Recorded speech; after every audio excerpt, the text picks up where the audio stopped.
Students, जैसा कि आपको पता है कि ये एक बहुत ही इम्पोर्टेंट टॉपिक है। जो भी बच्चे कॉम्पिटिटिव एग्जाम्स के लिए प्रिपरेशन कर रहे हैं तो प्रिलिमिनरी में और मेंस में भी इससे रिलेटेड क्वेश्चंस जो हैं वो पूछे जाते हैं।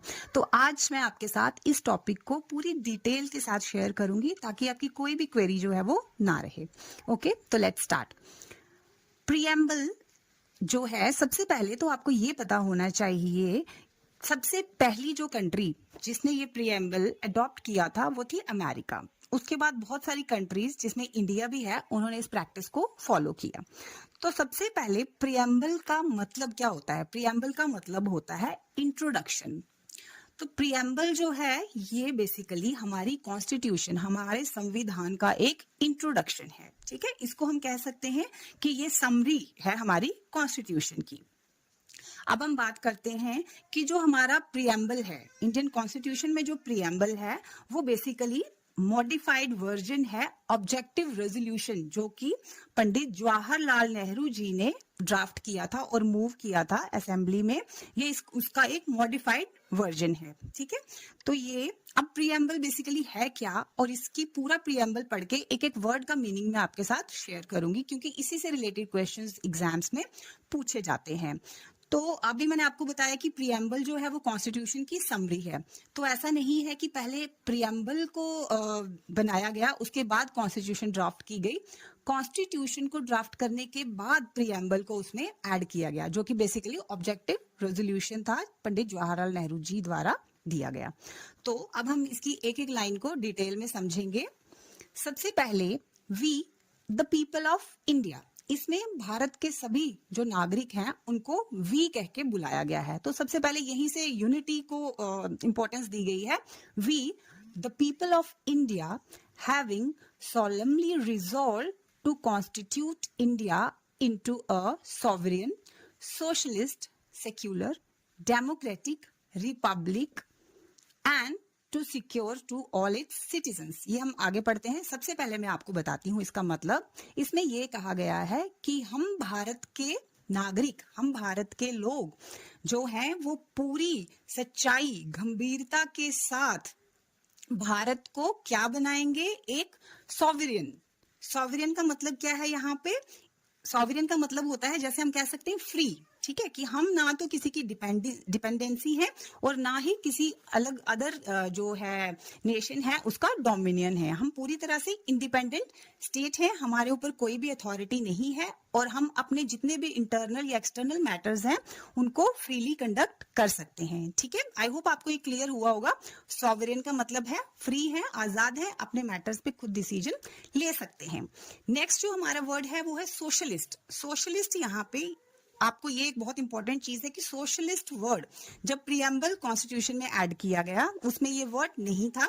ये वर्ड बेसिकली 42nd जो अमेंडमेंट हुई 1976 में, उसमें इसको ऐड किया गया। इसके साथ और भी वर्ड्स ऐड किए गए, वो मैं आगे आपको बताऊंगी। तो आपने याद रखना है कि सोशलिस्ट वर्ड जो है वो ओरिजिनल प्रीएम्बल में नहीं था। अब सोशलिस्ट का मतलब क्या है? बेसिकली ऐसा नहीं है कि सोशलिस्ट वर्ड जब हमने ऐड किया तो तभी हमारी कॉन्स्टिट्यूशन में सोशलिज्म का कंसेप्ट आया हमारे देश में।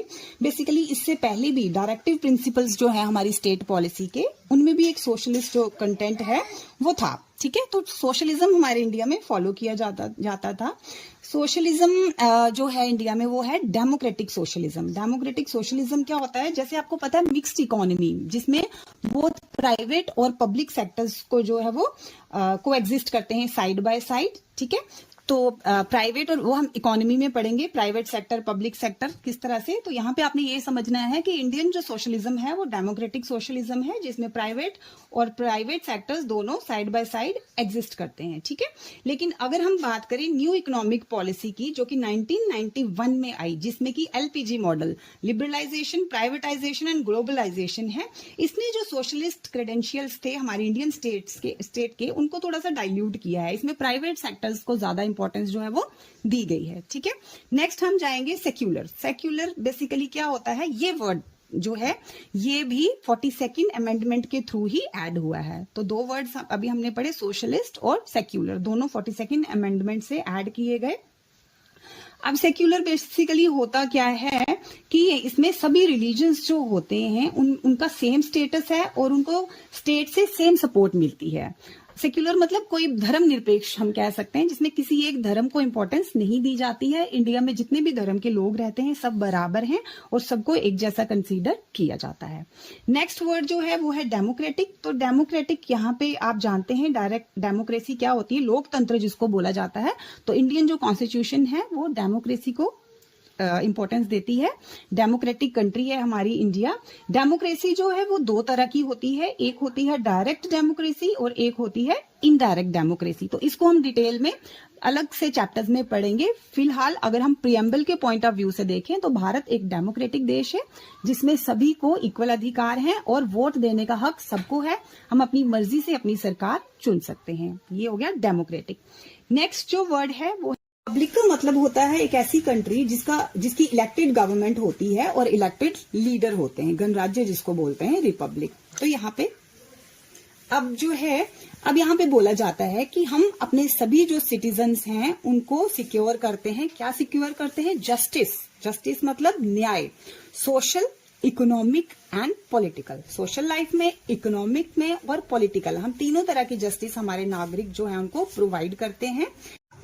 भारत में सभी लोगों को लिबर्टी है थॉट्स की, सोचने की आजादी है, एक्सप्रेशन, आप अपनी कोई भी विचार जो है वो एक्सप्रेस कर सकते हो, आप जैसा भी बिलीव चाहते हो वो कर सकते हो, फेथ कर सकते हो, वर्शिप, जिसकी भी पूजा आप करना चाहो, वर्शिप करना चाहो वो कर सकते हो। तो ये सभी तरह की लिबर्टी हमें प्रोवाइड की गई है। उसके बाद है equality of status and of opportunity, सभी को एक तरह की अपॉर्चुनिटी मिलती है। And to promote among them all fraternity का मतलब होता है भाईचारा। ठीक है, तो भारत के सभी जो लोग हैं वो भाईचारे से आपस में रहते हैं। Assuring the dignity of the individual and the unity and integrity of the nation, जिससे कि भारत के नागरिक जो हैं उनकी डिग्निटी बनी रहे और साथ में हमारे देश में भी यूनिटी और इंटीग्रिटी जो है वो बनी रहे। तो बेसिकली फ्रेटर्निटी मतलब है कि सभी लोग भाईचारे से आपस में मिलजुल कर रहेंगे जिससे भारत एकजुट होकर रह सके। अब नेक्स्ट जो इम्पोर्टेंट इसमें है वो क्या है, हमारी कॉन्स्टिट्यूशन में, हमारी कॉन्स्टिट्यूएंट असेंबली में हमने 26 डे ऑफ नवंबर 1949 को हमने adopt, enact and give to ourselves this constitution। हमने 26 नवंबर 1949 को इसको प्रीएम्बल को अडॉप्ट किया, enact किया और अपने आप को ये कॉन्स्टिट्यूशन दी। मतलब कि जो कॉन्स्टिट्यूशन है वो लागू तो 26 जनवरी 1950 से हुई, लेकिन 26 नवंबर 1949 को इसे हमने इनैक्ट कर दिया, कॉन्स्टिट्यूशन को और प्रीएम्बल को भी। तो स्टूडेंट्स, जैसे कि हमने पूरे प्रीएम्बल को डिटेल में पढ़ा, तो आपने ये चीजें सब याद रखनी है। जो वर्ड्स के मतलब मैंने आपको बताई, ये आपने अच्छे से याद रखना है। कौन सी अमेंडमेंट के थ्रू कौन कौन से न्यू वर्ड्स ऐड हुए, जैसे कि सोशलिस्ट, सेक्युलर और इंटीग्रिटी, ये 3 वर्ड्स 42nd अमेंडमेंट से प्रीएम्बल में ऐड किए गए थे। ओके, अब हम जो नेक्स्ट इंपॉर्टेंट चीज ये है कि क्या प्रीएम्बल कॉन्स्टिट्यूशन का पार्ट है या नहीं है, क्योंकि ये हमारी कॉन्स्टिट्यूशन की समरी है। तो ये क्वेश्चन बहुत बार सुप्रीम कोर्ट के सामने आता था। तो सबसे पहले एक केस था जो कि आपने बहुत बार पढ़ा होगा पॉलिटी में, बरोबरी यूनियन केस 1960 में। तो इसमें सुप्रीम कोर्ट ने कहा था, ये डिसीजन दिया था कि प्रीएम्बल जो है वो कॉन्स्टिट्यूशन का पार्ट नहीं है, ये आपने याद रखना है। लेकिन केशव नंदा भारती केस 1973 में, इस केस में सुप्रीम कोर्ट ने अपने अर्लियर जो ओपिनियन था उसको रिजेक्ट किया और बताया कि प्रीएम्बल जो है वो कॉन्स्टिट्यूशन का एक पार्ट है। ओके, तो ये 2 चीजें आपने याद रखनी है। उसके बाद प्रीएम्बल को अमेंड किया जा सकता है या नहीं किया जा सकता, तो इसमें भी वही है। केशव नंदा भारती केस में सबसे पहले ये क्वेश्चन आया, तो सुप्रीम कोर्ट ने इसमें कहा कि प्रीएम्बल जो है, क्योंकि वो कॉन्स्टिट्यूशन का एक पार्ट है, इसीलिए प्रीएम्बल जो है वो अमेंड किया जा सकता है। जैसे कॉन्स्टिट्यूशन को अमेंड करते हैं, प्रीएम्बल को भी अमेंड किया जा सकता है, लेकिन सिर्फ एक कंडीशन है कि अमेंडमेंट करते हुए बेसिक फीचर जो प्रीएम्बल के हैं जो हमने पढ़े, उनमें जो है वो चेंज नहीं होनी चाहिए, उनकी अमेंडमेंट नहीं होनी चाहिए। तो आपको क्लियर हुआ, हम प्रीएम्बल को अमेंड कर सकते हैं अंडर आर्टिकल 368, लेकिन उसके बेसिक फीचर्स जो हैं वो अमेंड नहीं होने चाहिए। नेक्स्ट जो इम्पोर्टेंट बात ये है कि प्रियम्बल आज तक टिल डेट सिर्फ एक बार अमेंड किया गया है, वो है 1976 में 42nd कॉन्स्टिट्यूशनल अमेंडमेंट एक्ट, जिसमें मैंने आपको बताया कि 3 न्यू वर्ड सोशलिस्ट, सेक्युलर और इंटीग्रिटी जो है वो ऐड किए गए थे। आई होप कि आपको ये वीडियो अच्छी लगी होगी और आपको प्रियम्बल का जो कंसेप्ट है वो अच्छे से समझ आया होगा। अगर फिर भी आपकी कोई क्वेरी है या आप चाहते हो कि मैं इसको और डिटेल में एक्सप्लेन करूं तो आप प्लीज कमेंट्स में लिखना। और अगर वीडियो अच्छी लगी होगी तो इसे लाइक करना, शेयर करना और हाँ, चैनल को सब्सक्राइब जरूर कर देना। Thank you.